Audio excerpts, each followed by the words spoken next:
네, 안녕하세요. 메가변리사에서 물리를 담당하고 있는 김동훈입니다. 자, 필수이론 같이 들어왔습니다. 물리 이론 파트고 총 1에서부터 16장까지 되어 있고요. 한 장당 보통 2강으로 구성되어 있습니다. 여러분들께 최대한 쉽고 최대한 자세하고 최대한 여러분들이 공부하기 편하고 정리할 수 있도록 제가 도와드리도록 하겠습니다. 자, 1장 같이 진행하도록 하겠습니다.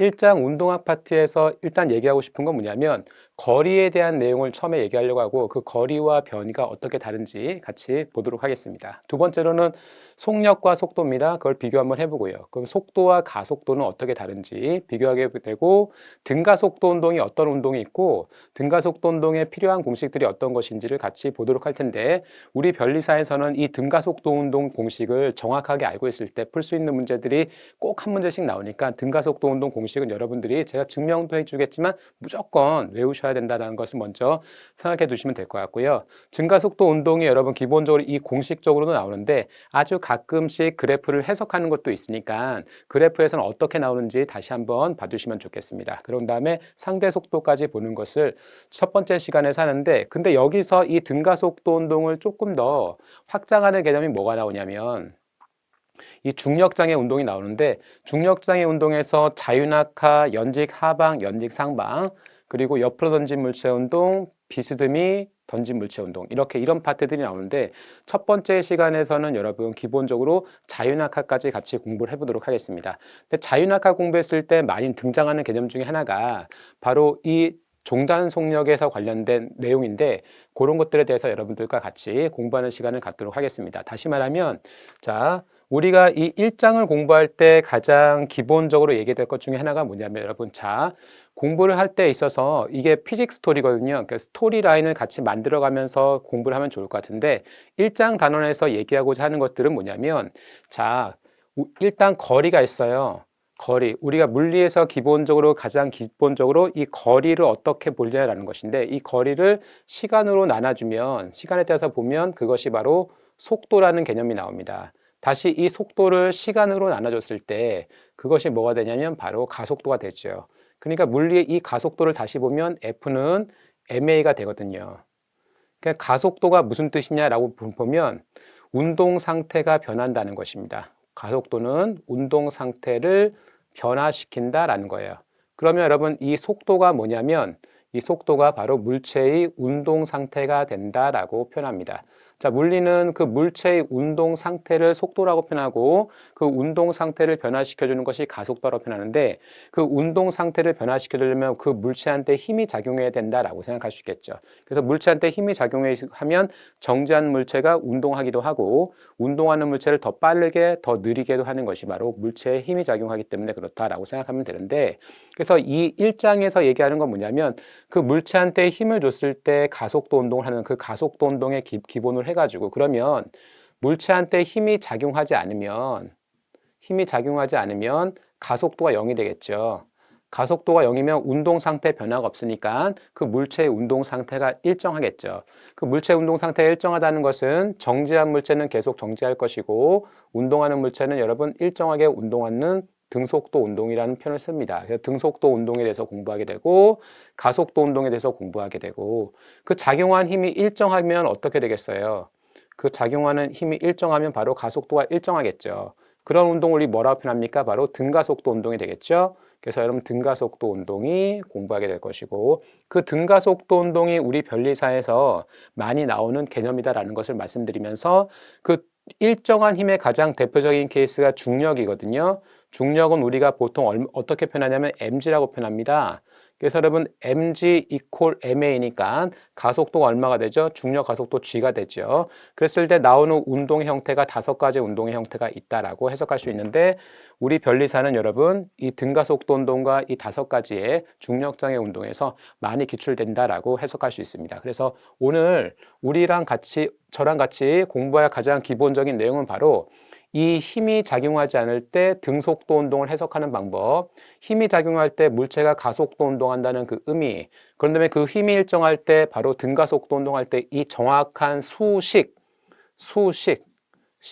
그런 다음에 이 중력장애 운동에서 5가지 운동 패턴, 이것을 여러분 크게 1장에서 같이 공부할 것이고 이런 것들을 같이 정리하겠다라고 생각하시면 되겠습니다.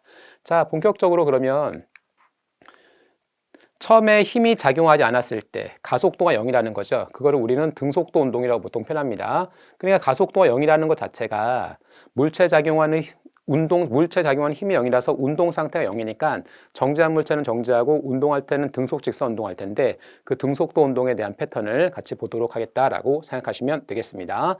자, 근데 물리할 때 제일 먼저 항상 얘기하는 것 중에 하나가 뭐냐면 바로 스칼라량과 벡타량이라는 것이거든요. 스칼라량은 보통 크기만을 갖는 물리량이다 라고 생각하면 될 것 같고, 벡타량은 크기와 함께 방향까지 생각하는 것이 바로 벡타량이다 라고 생각하면 되는데, 뭐 그냥 이 정도쯤에서 그냥 알고 넘어가셔도 크게 상관없습니다. 근데 스칼라 중에서 여러분, 스칼라 중에서 요거 한번 생각해 봐. 1, 에너지, 전류, 압력. 느낌에는 약간 벡타 물리량 같아요. 하지만 1, 에너지, 전류, 압력 이 네 가지는 스칼라 물리량이라는 것을 다시 한번 확인해 주시면 되겠습니다. 자, 이동거리와 변인데 이동거리는 여러분 기본적인 잠깐만. 근데 물리에선 여러분 생각하면 항상 생각하셔야 되냐면 기본적으로 문자가 있고 단위가 있어요. 그러니까 공식을 써야 되니까 기본적으로 문자를 쓰는데 문자에서는 항상 이니셜을 씁니다. 다시 말하면 박진영 하면 JYP 하는 것처럼 문자를 많이 쓰는데 이동거리나 변이나 여러분 문자로는 S라고 표현합니다. 쉬프트 됐다는 뜻이고 단위로는 미터를 쓴다는 거, 그 정도 여러분들 참고해서 봐주시면 되겠습니다. 자, 이동거리랑 변이나 이동거리는 과정 중심, 변이는 결과 중심이라는 건데 다른 것이 아니라 이동거리는 토탈 거리입니다. 토탈 거리. 변이는 처음과 마지막을 잇는 직선 거리다라고 생각하시면 될 것 같아요. 그래서 자, 여기 보시면 여기서부터 여기까지 보통 자동차 이렇게 이동하지요. 이 전체의 빨간색의 전체 거리, 이 토탈 거리를 이동거리라고 표현하고, 자, 처음과 마지막을 이은 이 직선 거리, 이거를 우리 뭐라 표현합니까? 변이다라고 생각하시면 되겠습니다. 근데 보시면 알겠지만 이렇게 방향이 변하잖아요. 이 방향이 변하니까 이 방향이 변하는 상황에서는 여러분 이동거리가 변이보다는 항상 길다라는 것 정도만 참고해서 봐주시면 되겠습니다. 그래서 이동거리는 전체적인 것을 뜻하고 변이는 처음과 마지막을 잇는 직선거리다라는 것 정도 생각하시면 되겠고요. 자, 시간으로 나눠주면 이것은 속력이 되고 시간으로 나눠주면 이것은 속도가 된다라는 것 정도만 참고해서 봐주시면 되겠습니다. 자, 상대 속도 한번 가볼게요. 상대 속도 계산하는 것이 가끔 나오는데 상대 속도 같은 경우는 공식을 외울 때 빨리 외우시면 좋을 것 같아서 상대관이라고 생각하면 돼요. 상대 속도는 대상에서 관측자 속도를 빼준다라는 의미로 상대관 이렇게 되는데 요 빼기라는 느낌이 어떤 느낌이냐면 여러분 이렇게 생각하면 좋을 것 같아. 이렇게 자가 있어요. 자가 있는데 뭐 0cm, 1cm, 2cm, 3cm, 4cm, 5cm 되는 자가 있습니다.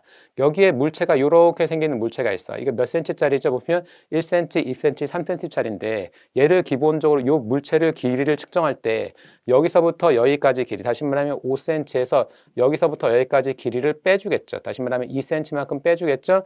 그럼 어떻게 되겠습니까? 3cm가 되는데 이 3cm가 됐다라는 그 의미 자체가 이 빼준 여기 값이 뭐가 되는 거야? 제로 포인트가 됐다는 것이죠. 그래서 물체 상대 속도라는 것은 내가 움직이면서 물체의 속도를 보는 거거든요. 그러니까 내가 움직인 속도를 빼준다는 것 자체의 의미가 내가 정지되어 있다면 저 물체는 어떻게 보일까라고 생각하는 거랑 똑같은 의미가 된다라고 보시면 되겠습니다.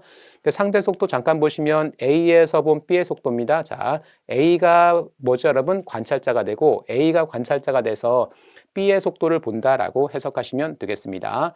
자, 그럼 여기 이그젬플 한번 볼게요. A에서 본 B의 속도 어떻게 설명하죠? A에서 본 B의 속도입니다. 그럼 어떻게 해요? B에서 A를 빼준다라고 해석할 수 있겠죠?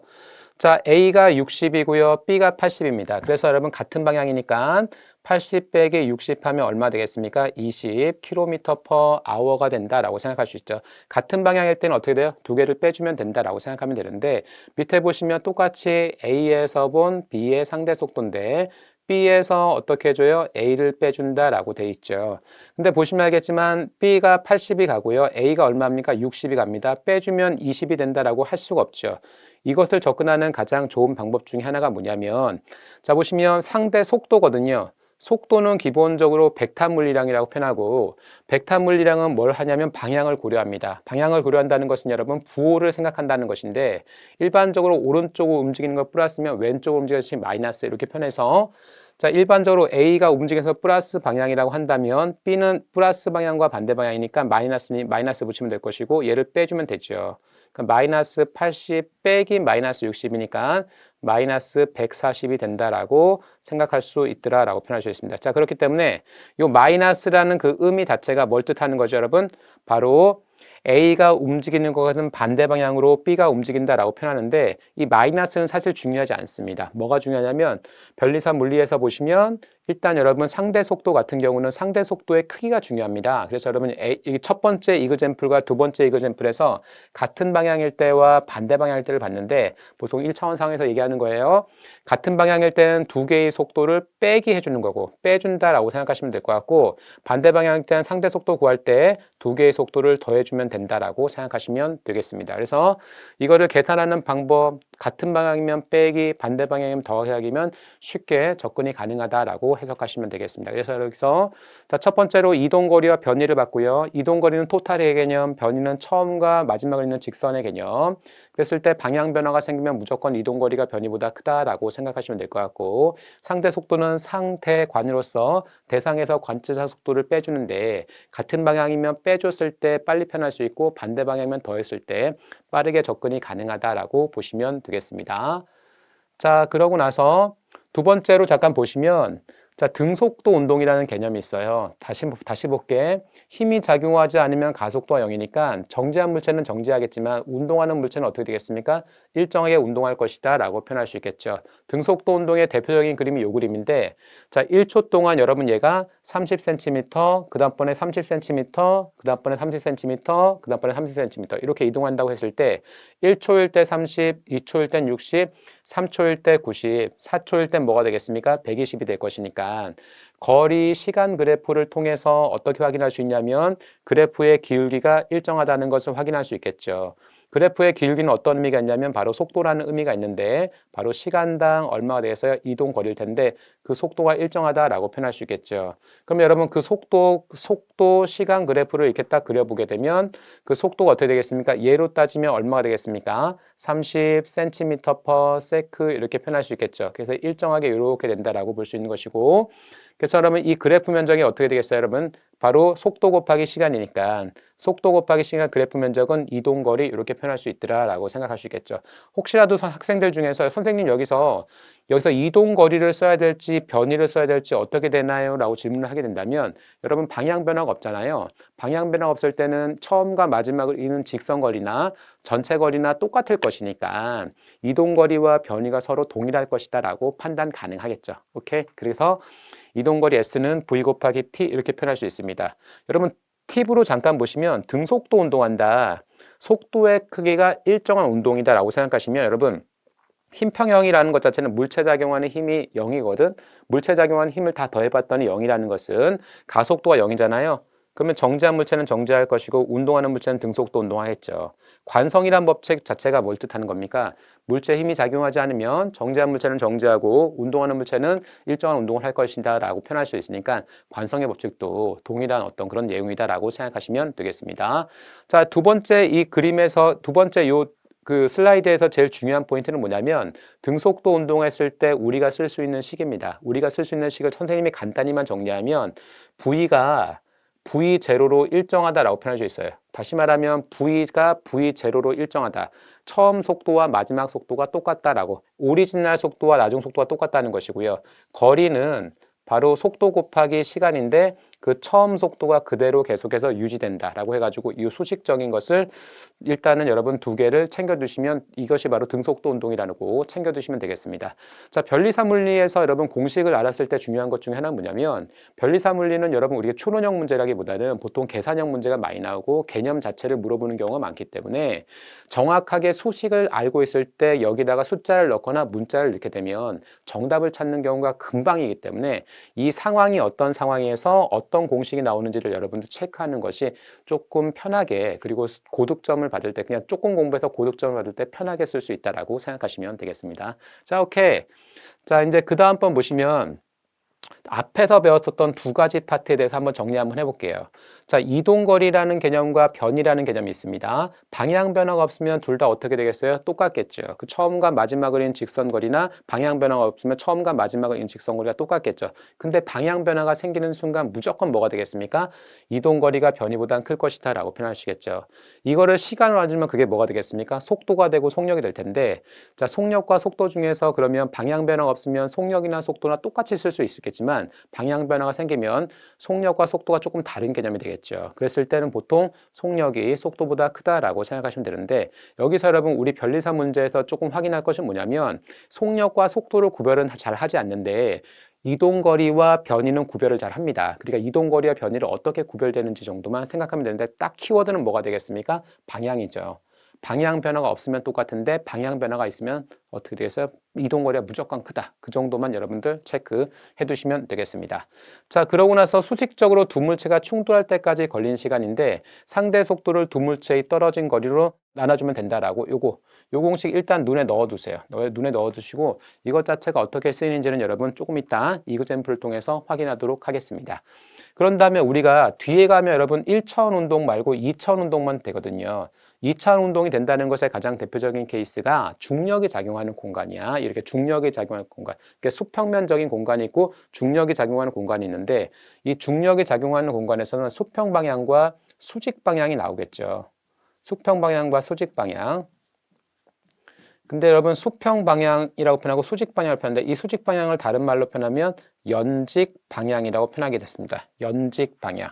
연직 방향으로 표현하기도 하거든요.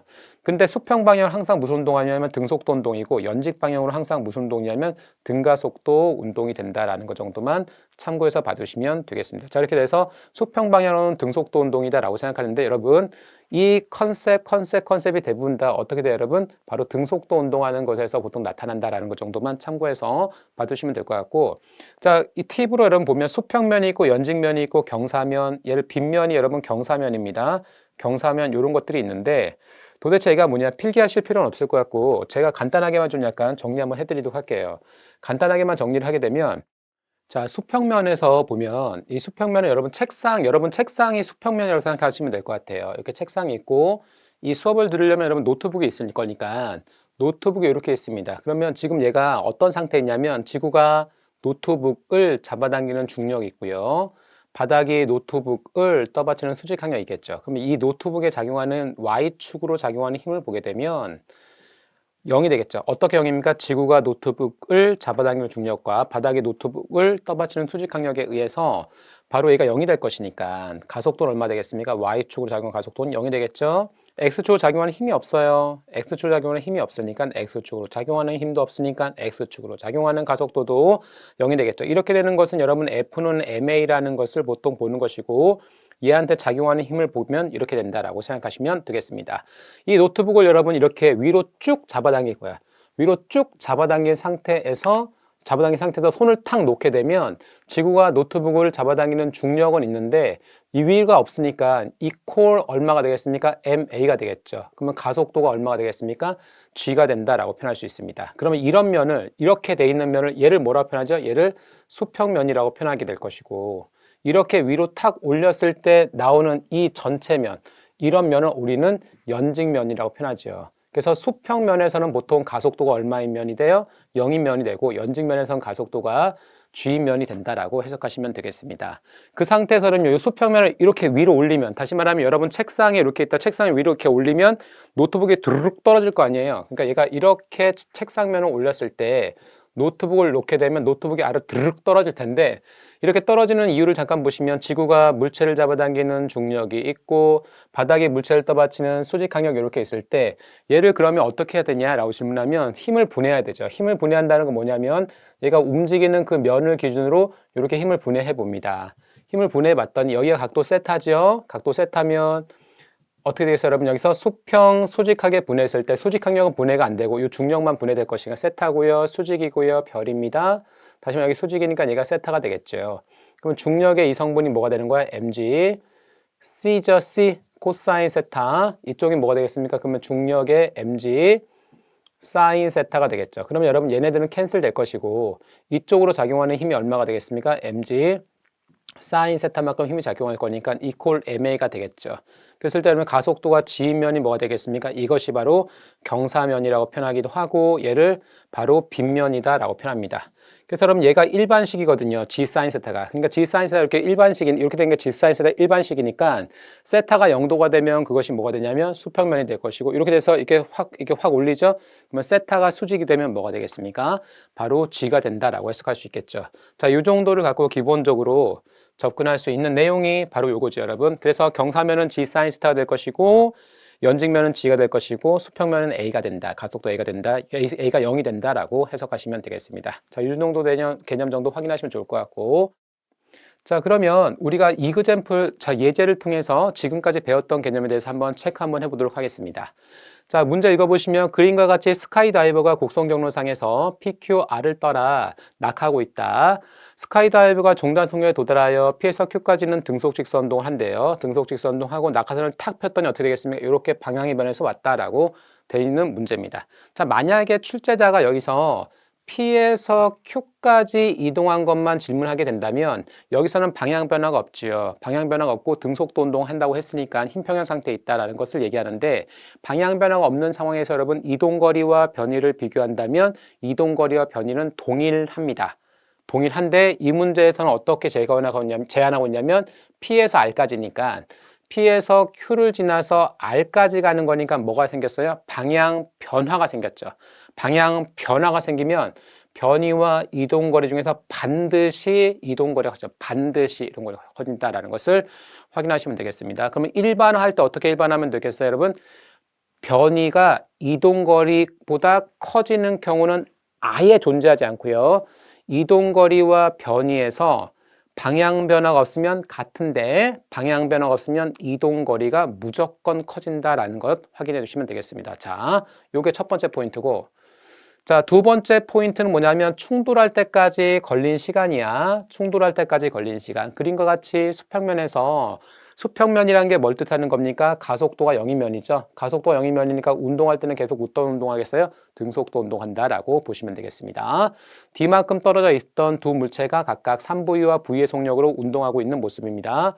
두 물체가 충돌할 때까지 걸린 시간은 얼마가 되냐라고 질문. 두 물체가 충돌할 때까지 걸린 시간이 얼마가 되냐라고 질문하고 있는데 요거 간단하게 한번 여기서 이그젬플 한번 볼게요. 필기 안 하셔도 되고 그냥 한번 보시면 될 것 같아요. 예를 들면 A가 있고 B가 있어요. B가 있는데 B가 여러분 정지되어 있습니다. 정지되어 있는데 A가 얼마냐면 2m/s야. 얼마큼 떨어졌냐면 여러분 2m만큼 떨어졌습니다. 몇 초 후에 충돌하겠어요, 여러분? 1초 지나면 얘가 2m 갈 거니까 충돌이 1초 후에 충돌할 것이다 라고 생각할 수 있겠죠? 자, 한번 다시 한번 또 보겠습니다. A가 3m/s고 B가 얼마 여러분? 1m/s가 되겠습니다. 몇 미터 떨어졌냐면 2m 떨어졌어요. 자, 1초 지납니다. B는 얼마가 되겠어요? 1m 갈 것이고 A는 어떻게 되겠습니까? 1m, 2m, 3m 가겠죠. 그래서 여기쯤에서 어떻게 되겠습니까? A와 B가 충돌할 것이다 라고 생각할 수 있겠죠. 그랬을 때 이거를 여러분 자 수식화하면 두 물체에 떨어진 거리를 A에 대한 B의 상대 속도로 나눠보시면 처음에 얼마큼 떨어졌습니까, 여러분? 2m 떨어졌죠. 상대 속도 어떻게 되겠습니까? A에 대한 B의 상대 속도 했을 때 여러분 같은 방향인지 반대 방향이지만 체크하시면 될 것 같고 같은 방향입니다. 그 얼마로 나눠줘요? 2초로 나눠주니까 1초 걸릴 것이고 2m인데 얼마가 되겠어요? 3m/s, 1m/s니까 같은 방향으로 움직이면 어떻게 되겠습니까? 2m/s겠죠. 2대2니까 얼마가 되겠습니까? 1이 된다라고 생각하시면 되겠습니다. 자, 이런 것이 좀 익숙해진다면 두 물체가 충돌할 때까지 걸린 시간 얼마큼 되겠어요? 두 물체 떨어진 거리 얼마큼 떨어졌니? D만큼 떨어졌습니다. 3V고 V입니다. 그러면 상대 속도 얼마가 되겠습니까? 2V가 되죠. 상대 속도 할 때 빠르게 접근하는 방법이 뭐라고 했어요? 선생님이 같은 방향이면 일단 빼기, 반대 방향이면 더하기니까 얘는 바로 어떻게 되겠어요? 여러분 같은 방향으로 움직이니까 빼주면 된다라고 표현하시면 되겠죠. 오케이, 이렇게 해가지고 여러분 두 문제 풀어봤고요. 일단 힘이 작용하지 않는 상태에서 등속도 운동하는 형태가 됐을 때 가장 많이 나오는 형태를 한번 정리 한번 해봤습니다. 자, 그러면 자, 두 번째 패턴의 운동을 보게 되면 물체한테 이번에는 힘이 작용해요. 힘이 작용하면 무슨 운동하죠, 여러분? 가속도 운동하죠. 속도, 속력이 무슨 말이라고 했어요, 여러분? 운동 상태예요. 가속도는 그 운동 상태를 변화시킨다라는 것이 포인트가 된다라고 생각하시면 되는데 여러분 여기서 잠깐만 우리가 여러분 속도와 속력인데 속력은 영어로 뭐죠? 스피드죠. 스피드. 속도는 영어로 뭐라고 표현합니까? 벨로시티죠. 그쵸 여러분? 벨로시티죠. 벨로시티. 가속도는 뭐가 되겠어요? 여러분 악셀레이션이란 말이야. 그쵸 여러분? 근데 속력과 속도에서 보게 되면 우리가 여러분 여기서 이 속도, 이 속력은 스피드고 속도는 V잖아요. 근데 공식으로 할 때 여러분 기본적으로 V라고 표현하고 가속도를 A라고 표현하잖아요. 속력이든 속도든 어떻게 되겠습니까? V라고 문자로 V라고 표현하는데 그 이유가 뭐냐라고 질문하게 되면 속도라는 것은 벡터 값입니다. 벡터 값이니까 뭐가 있어요, 여러분? 크기와 누구죠? 방향까지 모두 포함하는 것이 바로 벡터 값이죠. 속력은 무슨 값이 돼요? 여러분 스칼라 값이죠. 스칼라 값이니까 뭐만 포함하는 겁니까? 크기만을 포함하는 겁니다.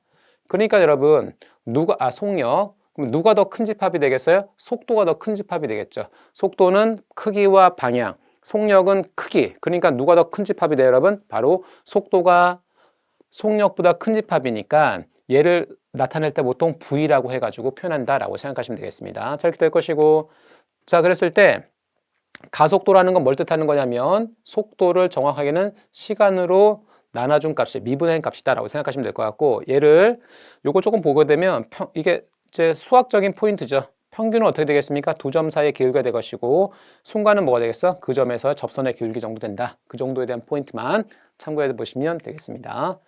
자, 그러고 나서 여러분 가속도 운동이 뭐냐라고 질문하게 되면 가장 빨리 질문하게 뭐냐면 가장 빠르게 대답하는 방법이 운동 상태가 변한다는 거거든요. 그럼 운동 상태가 뭐냐라고 하면 바로 속도가 되겠죠. 근데 보시면 얘는 어떻게 되겠습니까? 이렇게 되면 이 경사면 상황에서 이 공의 속도가 증가되죠. 다시 말하면 이게 무슨 말이냐면 힘 방향과 속도가 같은 방향이라는 뜻입니다.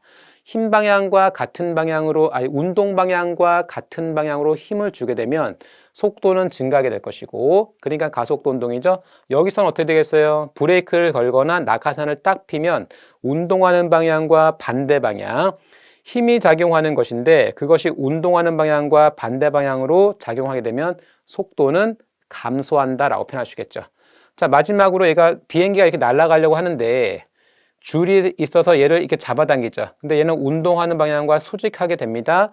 얘는 여러분 선생님이랑 사장 가서 할 거예요. 사장 가서 할 텐데 그때는 뭐가 되냐면 속도의 크기, 속력은 변하지 않지만 방향이 변한다라고 할 수 있는 등속 원운동이다라고 생각하시면 되겠습니다. 그래서 가속도 운동이라는 것은 속도가 증가하건 감소하건 방향이 변하건 간에 가속도 운동의 가장 기본적인 내용은 뭐냐면 힘이 작용한다는 거예요. 물체한테 힘이 작용하게 되면 가속도 운동이고 가속도 운동하게 되면 운동 상태가 변하게 되는 그런 것이 우리는 이렇게 세 가지 케이스로 정리가 될 수 있습니다. 속도가 증가해도 속도가 감소해도 방향이 변해도 이런 모든 운동을 우리는 가속도 운동이다 라고 표현을 하죠.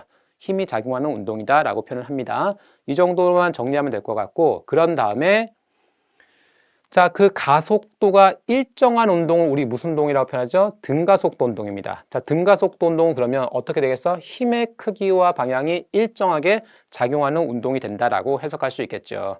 근데 여기 보시면 여러분 교재 보면 이렇게 돼 있어. 이런 것들인데 이게 뭘 뜻하는 거냐면 이런 컨셉을 배우기 위해서는 어느 정도의 백그라운드가 있어야 되고 이 컨셉이 갖고 있는 특징이 있고요. 공식이 있고요. 이거를 활용하면 이 정도 활용할 수 있다는 것이고 그러고 나서 보면 이렇게 문제가 나와요. 이렇게 프로블럼. 그래서 선생님이 기본적으로 백그라운드, 컨셉, 어플리케이션, 프로블럼. 그래서 여러분 교재 이렇게 PPT 자료라든가 여러분들이 보면 텍스트 자료 보면 이와 같은 패턴대로 돼 있습니다. 그게 무슨 뜻이냐면 어떤 이 컨셉에서 보면 이것에 대한 백그라운드도 좀 있어야 될 것이고 이 컨셉을 어떻게 활용하는지 보면서 그것이 문제에서 어떻게 나타나는지를 보기 위해서 하나의 우리가 그 변리사를 준비하는 사람들 입장에서는 물리를 자체를 공부할 수 있는 시간이 많지 않기 때문에 한 개념이 여기서 얘가 어떻게 해서 마지막에 문제화되는 것까지를 빠르게 경험하는 것이 좋다고 판단해서 교재 구성을 이렇게 했습니다. 자, 참고하시면 될 것 같고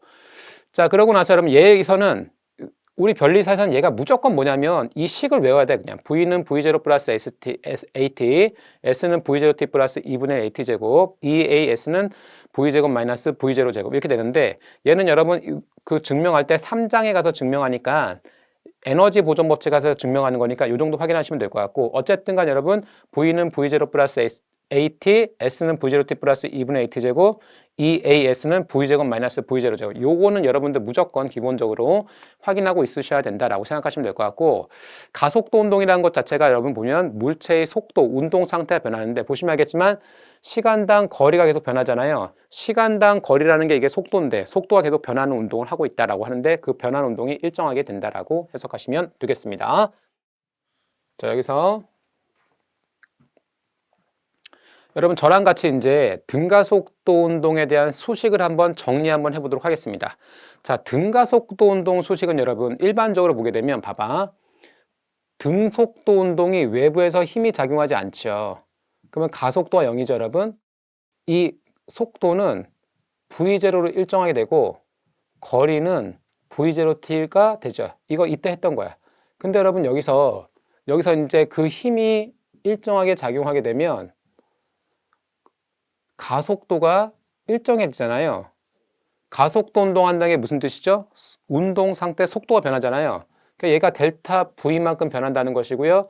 델타 S만큼 변한다는 것인데 이 델타 V와 델타 S를 찾아 나가는 것이 지금 소식 정리의 가장 중요한 포인트가 된다고 생각하시면 되겠습니다. 근데 얘가 가속도 운동을 하잖아요. 가속도 운동한다는 것이 시간당 속도의 변화가 되는데 시간은 여러분 0초에서부터 t초까지 변했습니다. 속도는 처음 속도가 있고 나중 속도가 있으니까 변하니까 나중 속도에서 처음 속도만큼 빼주면 되겠죠. 근데 다 아시겠지만 여러분 기본적으로 시간이 0이니까 특별히 생각할 필요 없으니까 넘어가시면 어떻게 되겠습니까 여러분? AT는 V 빼기 V0 될 것이고 그렇죠 여러분? 그럼 V는 넘기시면 V0 플러스 AT가 되겠죠. 여기까지 오케이. 그래서 여러분 여기서 얘는 가속도에다가 시간 곱해준 것만큼 어떻게 되겠어요? 요 속도가 변한다라고 생각하시면 될 것 같고 자 S는 V0T 플러스 델타 S인데 이것도 잠깐 보시면 거리를 보게 되면 여러분 일단 거리를 보게 되면 속도에다가 시간을 곱해주면 거리인데 등가속도 운동을 보게 되면 여기서 계속해서 속도가 변하고 있잖아요. 속도가 변하고 있으니까 그 속도 변화에서 여러분 여기서 발을 붙인다는 것은 평균을 취해준다. 왜냐하면 계속 변하니까 평균을 취해야 되겠죠. 평균 어떻게 변하죠? 2분의 처음 속도 더하기 나중 속도가 바로 평균 값입니다. 그러니까 시간 t를 해주면 되겠죠. 그러면 2분의 처음 속도고요. 나중 속도가 얼마냐면 V0 플러스 AT가 될 것이니까 이렇게 되겠죠. 그러면 V0 몇 개 있습니까? 2개 있으니까 2 V0죠. 2 하니까 V0T가 될 것이고 더하기 얼마? 2분의 1 AT 제곱이 된다. 아 이렇게 된다는 거예요. 그래서 여러분 얘가 여기는 V0T인데 플러스 델타 S인데 얘 대신 2분의 1 AT 제곱이 된다라고 표현할 수 있죠. 그래서 요만큼 바로 요만큼씩 더 변화가 생긴다라는 거 정도만 참고해서 봐두시면 되겠습니다. 자, 이 정도 봐두시면 될 것 같고 그래서 여러분 여기 보면 이 소식이 V는 델타 V 대신 AT, 거리는 델타 S 대신 2분의 1 AT 제곱 요거는 3단 가서 하면 EAS는 V 제곱 마이너스 V0 제곱이 된다라고 생각하시면 될 것 같고 그러면 왜 속도가 어떻게 되겠어요? 보시면 VT 그래프의 속도가 이렇게 일정하게 증가된다는 것이 등가속도 운동인데 그게 일정하게 증가될 것이니까 속도의 평균을 취해준다라고 해가지고 접근하는 요 소식이 있습니다. 요거 정도만 잠깐 잘 봐두시면 좋을 것 같아요. 그래서 여기서 가속도 시간 그래프에서 만약에 그래프 이러면 이게 약간 수능틱 해가지고 우리 시험이 갖고 있는 또 특징 중에 하나가 뭐냐면 수능 문제랑 뭐 이렇게 우리가 변리사 문제랑 또 피트라는 비슷한 시험이 그 대학생 보는 시험이 있는데 그 시험이랑 조금 다른 것 중에 하나가 뭐냐면 그래프 자체가 그렇게 많이 나오진 않습니다. 그래프 자체가 그렇게 많이 나오지 않음에도 불구하고 여러분 보통 물리라든가 어떤 그런 것을 이해할 때 그래프가 많이 나오는데 우리 시험에서는 뭐 그래프가 너무 많이 나오지 않는 거니까 너무 그렇게 깊이 생각할 필요는 없습니다. 깊이 생각할 필요 없는데 그럼에도 불구하고 그래프가 나왔을 때 해석을 해야 된다면 그 해석을 하는 가장 좋은 방법은 면적과 기울기를 해석하면 돼요. 그래서 여러분 가속도 시간 그래프니까 면적이 의미가 있는데 그 면적이 뭐가 되겠습니까? 가속도 곱하기 시간 보세요. 가속도 곱하기 시간이니까 델타 V죠. 그러니까 속도가 변한다는 것이 속도의 변화량이 바로 그래프 면적의 의미가 될 것이고 속도 시간 그래프에서 여러분 기울기는 뭐가 되겠습니까? 가속도가 될 것이고, 그쵸?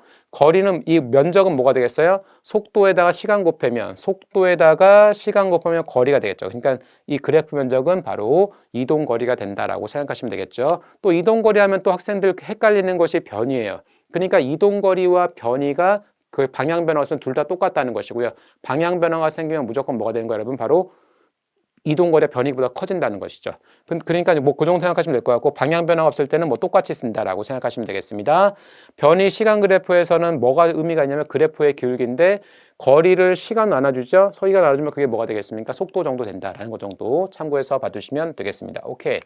자, 그러면 이게 딱 3번 보시면 여러분, 학생들이 이렇게 그래프가 나왔을 때 보통 여러분 여기서 1번이랑 예를 들면 1번, 2번, 3번 있다고 해봐야 1번, 2번, 3번 이렇게 있다고 해보세요. 1번, 2번, 3번의 그래프를 해석해라 라고 하는데, 순간적으로 놓치는 게 뭐냐면 Y축이 누군지, X축은 시간이잖아요. Y축은 누굽니까? 거리입니다. 이걸 놓치면 안 돼. Y축이 속도인지 시간인지 가속도인지 그걸 놓치면 큰 의미가 없거든요. 그래서 3번 같은 경우를 보게 되면 얘가 어떻게 되겠습니까? 정지해 있죠. 그러니까 거리가 변하지 않죠? 그럼 얘가 정지해 있잖아요. 근데 2번 같은 경우 어떻게 되겠습니까? V0를 어떻게 되겠어요? 일정하죠. V0를 일정한 그래프가 일정할 거니까 얘가 뭐가 되겠습니까? 등속도 운동한다는 것이고요.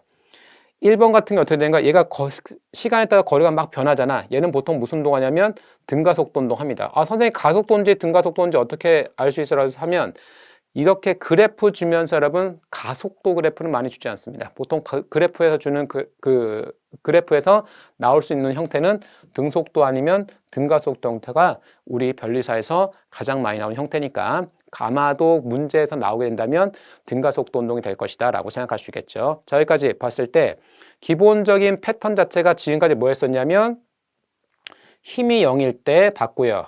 그 힘이 작용했을 때 봤고요. 그쵸, 여러분? 그 힘이 일정할 때 봤습니다. 그러면 가속도가 일정했겠죠. 그랬을 때 여러분 그 속도를 보게 되면 일정하다고 거리가 보면 이렇게 됐는데, 일정한 힘이 작용하게 되면 델타 V만큼 델타 S만큼 변한다는 거죠. 그 델타 V가 얼마가 돼요, 여러분? 바로 가속도 곱하기 시간 될 것이고, 델타 S는 얼마가 되겠습니까? 2분의 1 AT 제곱이죠. 여러분 다 아시겠지만 여러분 적분적인 측면에서 보시면 2분의 1, 2분의 1 AT 제곱, 2분의 1 MV 제곱, 2분의 1 KX 제곱, 물리 공식에서 제곱이 있으면 무조건 앞에 뭐가 붙죠, 여러분? 2분의 1이 붙는다는 거. 그 정도만 여러분들 참고해서 봐두시면 되겠습니다. 오케이. 자, 그러면 지금부터 뭐 할 거냐면 그 힘이 어떻게 작용하죠, 여러분? 이렇게 얘는 만유의 인력이라고 표현하기도 하고 지구에서는 중력이라고 표현하기도 합니다. 그렇게 힘이 일정하게 작용하면 가속도 얼마 되겠습니까? 이렇게 돼서 중력 상수고요, 지구 반지름이고요, 지구의 질량이니까 얘가 일정하겠죠.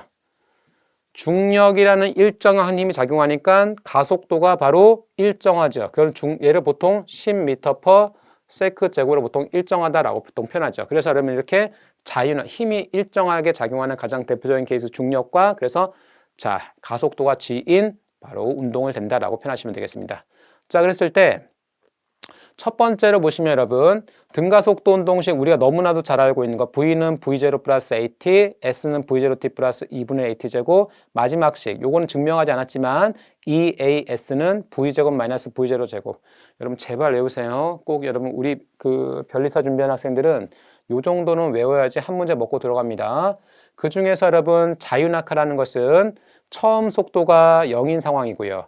가속도가 G인 상황입니다. 그래서 얘를 넣어주면 어떻게 되겠어요? V는 GT, 거리는 2분의 1 GT제곱, EGY는 V제곱이 된다. 요것이 되는 거죠. 조건이 있어요, 여러분. 요 식에서 넘어가는 조건은 자유낙하라는 것은 V제곱가 0이고 가속도가 G인 것이 된다라고 해석하시면 되겠습니다. 자, 이런 조건이 있고, 그래서 얘를 기본적으로 그래프를 좀 해석해 보시면 중력 가속도 G로 일정할 것이고요. 속도 시간 그래프를 보게 되면 일정하게 증가하는, 다시 말하면 속도가 일정하게 증가하는 형태의 그래프가 될 것이고, 거리 보게 되면 이런 그래프가 되겠죠. 시험에서 가장 많이 나오는 건 누구라고 했어요, 선생님이? 속도 시간 그래프가 가장 많이 나오는 것이고 기울기의 의미와 면적의 의미를 물어볼 수 있겠죠. 그러니까 자유낙하 현상을 보게 되면 이렇게 현상이 되는데, 이 현상이 뭘 뜻하는 거냐면 지금 방금 전에 본 현상을 뭘 뜻하는 거냐면 자유낙하식 보게 되면 여러분 V는 뭐가 되겠습니까? GT. S는 어떻게 돼요 여러분? 2분의 1 GT 제곱이죠. 숫자를 한번 넣어볼게요. 숫자는 G 대신 뭐가 되겠어요? 10T. 거리는 얼마 되겠습니까? 10이면 5T 제곱이죠. 그러면 여러분 시간 T가 0초, 1초, 2초, 3초, 4초 했을 때 속도 V를 보면 어떻게 되겠습니까? 여기 1 집어넣어주면 10이 0이고요. 0이고요. 1 집어넣어주면 10, 20, 30, 40 미터 퍼 세크겠죠. 그럼 거리 어떻게 되겠습니까, 여러분? 0 집어넣어주면 0이 되겠죠. 그렇죠, 여러분? 1 집어넣어주면 5, 20, 45, 80 미터 되겠죠.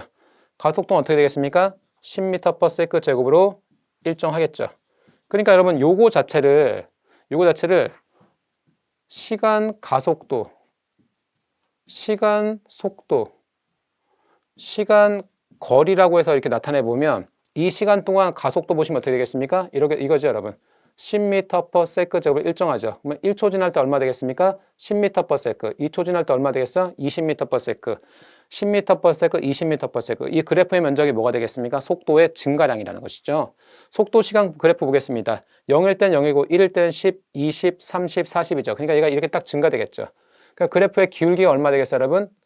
시간당 속도니까 얘가 얼마가 돼요? 10이 되겠죠. 10m per sec 제곱이 될 것이다 라고 표현할 수 있고, 자 보시면 여러분 1초일 때 얼마가 되겠습니까? 그럼 10이죠. 그래프 면적이 얼마가 돼요? 요 삼각형이니까 5m가 되고요. 2초일 때 얼마가 되겠습니까? 20이죠. 그러면 그래프 면적이 얼마 되겠습니까, 여러분? 보면 한 칸, 두 칸, 세 칸, 네 칸이니까 바로 20m 될 것이고요. 그러면 3초일 때 얼마 되겠습니까, 여러분? 보시면 이게 될 것이니까 한 칸, 두 칸, 세 칸, 네 칸, 다섯 칸, 여섯 칸, 일곱 칸, 여덟 칸, 아홉 칸이니까 그렇죠? 자, 9, 5, 45 될 것이고, 자 4초일 때는 아이고 많이 한다. 자, 이렇게 되겠죠, 여러분? 얘가 얼마 되겠습니까? 30이고요, 40이죠. 그러면 이렇게 하면 그렇죠? 한 칸, 두 칸, 세 칸, 네 칸, 다섯, 여섯, 일곱, 여덟, 아홉, 열, 열하나, 열둘, 열세, 열네, 열다, 열여섯이니까 16 곱하기 5 할 거니까 80이 되겠죠. 이렇게 될 것이고, 그러니까 여러분 여기서 이 그래프의 면적이 뭐가 되는 거예요, 여러분? 바로 이동거리잖아요. 근데 기억나세요? 거리는 속도 평균 곱하기 시간이었잖아. 요 속도 평균한다는 게 무슨 뜻이죠, 여러분? 0에서부터 20인데 평균값이 얼마가 되겠습니까? 40인데 평균값이 20이 되겠죠. 그러면 여기서 하나, 둘, 셋, 넷, 하나, 둘, 셋, 넷 하니까 이거 넘어오면 요만큼의 면적이 바로 뭐가 되겠습니까? 여기 면적과 똑같다라고 해석할 수 있겠죠. 어쨌든 간에 여러분, VT 그래프가 나타내는 것이 바로 기울기와 면적에 의미할 것이고, 거리 시간 그래프 보면 이렇게 되겠죠. 점점 증가되는 형태가 된다라고 해석할 수 있습니다. 그래서 이게 그거야, 여러분. 요거 자체가 이렇게 나타내는 것이 바로 그와 같은 패턴의 것을 요걸 패턴을 나타낸다라고 생각하는데, 우리 변리사 문제에서 제일 중요한 포인트는 뭐냐면, 얘를 여러분 요 수식을 외웠을 때 숫자 빠바박 넣어가지고 답 찾는 게 제일 중요한 거니까 요거 일단 정확하게 파악해 두시면 좋겠습니다. 오케이. 자, 근데 제가 그 기출문제를 풀다 보니까 많이 등장하는 개념 중에 하나가 요 자유낙하 상황에서 종단 속력이라는 개념이 자주 나오더라고요. 기출에서 나오더라고요. 그래서 여러분 첫 번째 시간에 가장 마지막에 배우는 개념이고, 이 개념은 여러분 살짝 어렵지만 반드시 공부를 해줘야 됩니다. 반드시 공부를 해줘야 되고, 자 그러면 일반적으로 지금까지 나왔던 등가속도 운동에서 여기서 등장하는 힘은 누구 있냐면 여러분 중력이라는 힘이 있습니다. 중력이라는 힘을 어떻게 표현할 수 있죠? mg라고 표현할 수 있습니다. 근데 여기 뭐가 있냐면 속도에 비례하는 저항력이 있어요. 저항력 있습니다. 저항력은 KV라고 표현하면 되겠습니다. 여러분 마찰이나 저항이 없을 때는 진공에서는 두 물체가 똑같이 떨어지는데 공기 저항력이 있으면 반드시 무거운 물체가 여러분 가벼운 물체보다는 더 빨리 떨어져요. 왜냐하면 공기 저항력을 받게 되니까. 그러니까 이런 두 가지 포인트를 좀 보시면 될 것 같고, 그랬을 때 여러분 우리가 대부분 다 얘기하는 어떤 그 상황은 바로 진공이야. 진공이니까 이 물체에 뭐가 작용하죠? 중력만 작용하죠. 중력만 작용하는 거니까 이퀄 ma 해가지고 가속도 얼마입니까? 중력 가속도 G로 똑같습니다. 무거운 물체든 가벼운 물체든 간에 상관없이 가속도가 똑같을 것이니까 동시에 뚝 떨어질 텐데, 여기서는 공기 저항력이 있으면 어떻게 되겠어요? 조금 달라진다는 것이죠. 자, 그러면 처음에 던져지는 순간에는, 자유낙하한 순간에는 얘한테 누구만 작용하죠? 중력 mg만 작용합니다.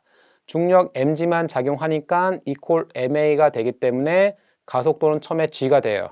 근데 조금 운동하게 되면 이쪽 방향으로 속도 성분이 생기죠. 그러면 공기 저항력이 작용하는데 여기서 잠깐 봐봐. 생각해 보세요. 일단 중력의 정의가 뭐죠? 여러분 물체가 F는 M에 쓸 때는 이 M이 물체인데 물체가 뭐에 해당하느냐면 목적어에 해당합니다. 목적어. 그럼 뭐가 필요해요, 여러분? 주어가 필요하겠죠. 그러면 중력은 뭐가 되는 거예요, 여러분? 지구가 물체를 당기는 힘이죠. 지구가 물체를 당기는 힘이 바로 mg입니다. 그러니까 mg는 기본적으로 어떻게 돼요, 여러분? 일정한 힘이니까 변하지 않는 힘이 돼요. 그러면 공기저항력이 있는데 공기저항력의 정의는 뭐죠? 공기가 운동하는 물체를 방해하는 힘이야. 공기가 운동하는 물체를 방해하는 힘이야. 그러니까 여러분 처음에는 속도가 0이니까 공기저항력이 없는데 속도 V가 생기면 운동하는 것과 반대 방향으로 공기저항력이 생기겠죠. 그러면 중력에서 공기저항력만큼 빼준 것이 바로 MA가 되겠죠. 그러면 가속도는 G보다 크겠어요, 작겠어요? 작아지죠. 마지막에 종단 속력에 도달합니다. 종단 속력에 도달하게 되면 공기가 운동하는 물체를 방해하죠. 그러면 중력에서 공기저항력만큼 빼준 것이 MA인데 가속도가 0이니까 VT는 얼마가 되겠습니까? K분의 mgn 종단 속력에 도달한다라고 이렇게 정의할 수 있다라고 보시면 되겠습니다. 자, 이렇게 해가지고 그럼 종단 속력에 도달했어. 자, 오케이. 이쯤에서 종단 속력이 뭐냐라고 질문하면 어떻게 대답하면 돼요, 여러분? 힘 평형 상태입니다. 그러니까 우리가 처음 시작할 때 물체 작용하는 힘이 0일 때 가속도가 0이라고 돼 있죠. 그러면 정지한 물체는 정지하고 운동하는 물체는 일정한 운동할 텐데 여기서는 그 일정한 운동이 바로 터미널 벨로시티, 종단 속력이 될 것이고 그래서 그것이 얼마가 되겠습니까? K분의 mg가 된다라고 해석할 수 있는 상황이다라고 생각하시면 되겠죠. 종단 속력이 뭐예요? 라고 질문하면 힘평형 상황이다. 중력과 속도에 비례하는 저항력이 똑같아지는 힘평형 상황이고 가속도가 0이고 일정한 속도가 된다는 것이죠. 종단 속력 보시면 처음에는 가속도가 누구랑 똑같습니까? 자유낙하할 때와 똑같은 중력 가속도 G가 될 거예요.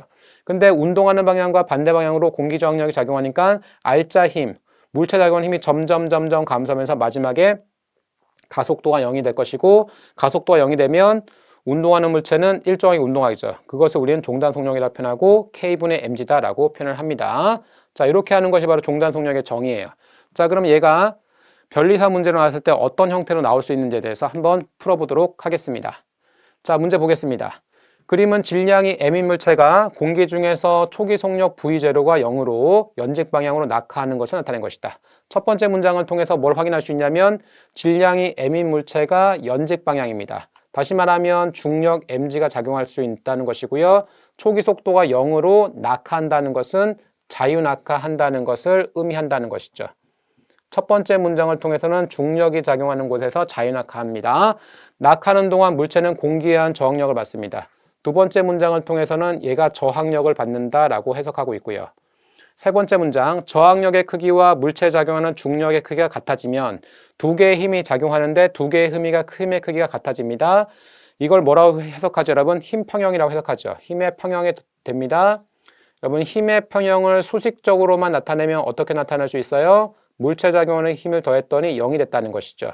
그러면 가속도가 0이 될 것이니까 정지한 물체는 정지할 것이고 운동하는 물체는 어떻게 되겠습니까? 일정하게 운동한다라고 할 수 있는데 그래서 출제자가 여기서 등속도 운동을 한다라고 되어 있습니다. 이때 물체를 뭐라고 표현해? 우리는 종단 속력에 도달했다라고 표현할 수 있죠. 그것을 우리는 종단 속력에 도달했다고 표현하는데 물체 작용하는 힘이 누구누구 있습니까? 중력도 있고요. 저항력이 있다는 것이죠. 그럼 저항력은 어떻게 돼? 보시면 속력이 V인 물체가 받는 공기 저항력의 크기를 KV라고 합니다.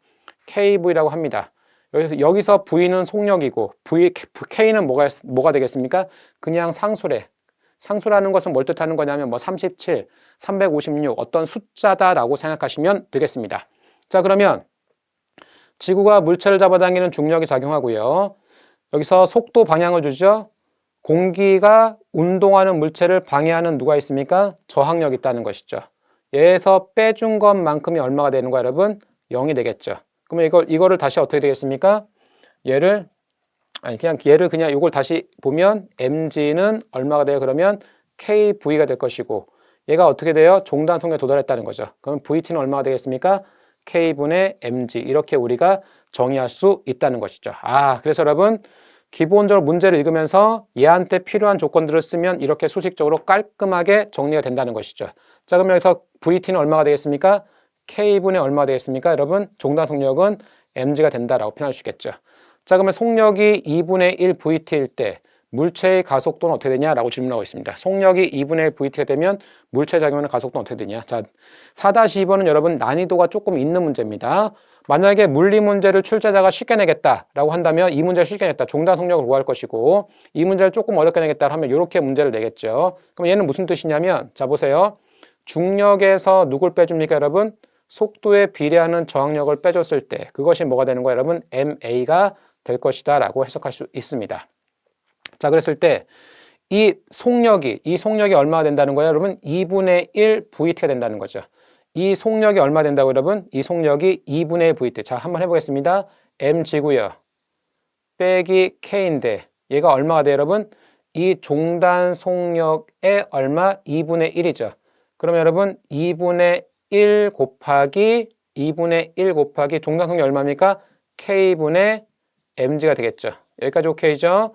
그러면 요거 지워집니다. 그쵸 여러분? 그러면 mg 빼기 2분의 mg니까 얼마 남겠습니까? 2분의 1 mg만 남겠죠. 그러면 equal ma가 될 것이니까 가속도의 크기는 얼마 되겠습니까? 오케이. 2분의 1 g가 되겠죠. 그래서 가속도의 크기는 2분의 1 g가 된다라고 해석할 수 있습니다. 자, 여기까지 봤습니다. 자, 그래서 첫 번째 시간 이렇게까지 했고요. 그러면 항상 교재를 보게 되면 제일 앞에 있는 내용들이 있습니다. 자, 보시면 이 1장을 시작할 때 제일 앞에 있는 내용 가보겠습니다. 자, 저랑 같이 한번 가보겠습니다. 자, 그러면 항상 공부를 하고 나서 여러분 썸머리를 와가지고 자기의 언어로 한번 여러분 표현해 보세요. 자, 이동거리와 변이를 비교합니다. 스칼라 벡터적인 것이고요. 방향 변화가 없을 땐 둘 다 똑같지만 방향 변화가 있을 때는 항상 이동거리가 변이보다 커집니다. 속력과 속도인데 속력은 기본적으로 스칼라 값이고 속도는 기본적으로 벡터 값입니다. 근데 방향 변화 없을 때 잘 안 물어봐. 어쨌든 간 방향 변화 없을 때는 둘 다 똑같지만 방향 변화가 생기면 속력이 속도보다 더 커진다라고 생각하시면 될 것 같고 누가 더 큰 집합이 되죠? 바로 속도가 더 큰 집합이 됩니다. 속도와 가속도를 비교하면 얘는 운동 상태고 얘는 뭐가 되죠? 운동 상태의 변화가 된다라는 거 정도 확인하시면 되겠습니다. 등가속도 운동 여러분 무조건입니다. 무조건입니다. 요거 정도 외워두시면 되겠습니다. 요거는 외워두시고 요거까지 마저 외워두시면 좋을 것 같습니다.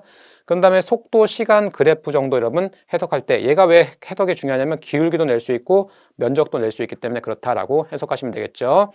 상대 속도 같은 경우는 상대방으로서 A가 본 B의 속도 같은 경우는 항상 B에서 항상 누굴 빼주죠? A를 빼주면 될 것이고 1차원이긴 합니다만 같은 방향일 땐 두 개의 크기를 빼주면 반대 방향일 때는 더해주면 된다라고 해석하시면 되겠습니다. 자, 그러고 나서 자유낙하 같은 경우는 여러분 일단 V는 GT, 거리는 2분의 1 GT제곱, V제곱은 2GH 이렇게 되는데 선생님 밑에 있는 건 뭐예요? 라고 질문하게 되면 밑에 있는 거는 여러분 이 자유낙하라는 이 중력에 작용하는 운동이 1장에서만 나오는 것이 아니라 3장에서도 또 나오게 됩니다. 그럼 역학적 에너지 보존 법칙이라든가 다양한 것들 또 뒤에 있는 것들을 배우게 되면 얘네들에 대해서 지금까지는 잘 완벽하지 않더라도 뒤에 거 공부하면 와가지고 정리할 수 있으니까 그때 가서 정리하면 또 될 것 같습니다. 그런 다음에 나머지 이제 보면 될 것 같고 마지막으로 자 공기 저항력이 작용하면 보통 어떻게 되죠? 종단 속력에 도달했다는 것이 힘의 평형이죠. 힘의 평형이라는 것은 중력과 속도에 비례하는 저항력이 똑같아졌을 때 바로 생기는 것이고 V는 K분의 mg로 이렇게 정의할 수 있다는 것이고요. 여기서 그래프를 비교해 봤는데 교재 보시면 여러분 속도 시간 그래프를 봤을 때 만약에 뭐가 없으면 공기 저항력이 없으면 일정할 텐데 공기 저항력이 없으면 점점 어떻게 되겠습니까? 마지막에 속도의 크기 자체는 속도는 증가되는데 이 가속도는 점점점 감소해서 마지막에 어떻게 되겠습니까? 종단 속력에 도달한다라는 것까지 봤습니다. 그래서 여러분들 공부하시고 나서 앞에서 배웠었던 이런 포인트들을 다시 한번 정리해 주시면 되겠습니다. 자, 1교시 여기까지 할 것이고요. 2교시 때는 여러분 이 종단 속력과 관련된 이후 과정에서 바로 여러분 1차 운동과 2차 운동에서 얘가 어떻게 되는지를 마저 1장을 공부해 보도록 하겠습니다. 네, 여러분 수고하셨습니다.